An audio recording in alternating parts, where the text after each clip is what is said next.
Hey guys, and welcome back to this channel. In this video, I'll be showing you guys the latest Grow a Garden feature, which is called the event help. You'll be able to see it here in the middle. It says new event in, and it also shows you what items will be restocked. So the event chosen is rain, and the items restocked will be apple seed. I believe it's to help you like I believe it's to help you I'm lagging, to help you complete the advent calendar event. So for instance, I'll need like 75 apples.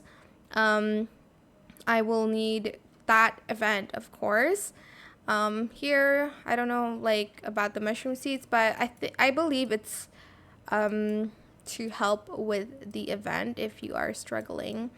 But yeah, that is it for this video. I hope it was helpful for you guys. Don't forget to like, comment, share, and also subscribe to this channel if you haven't done that already.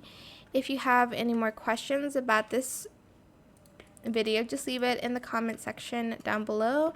I will try my best to answer them all for you guys. And if you found this video helpful, please click the thanks button as well. That is it. Thank you so much for watching. Bye.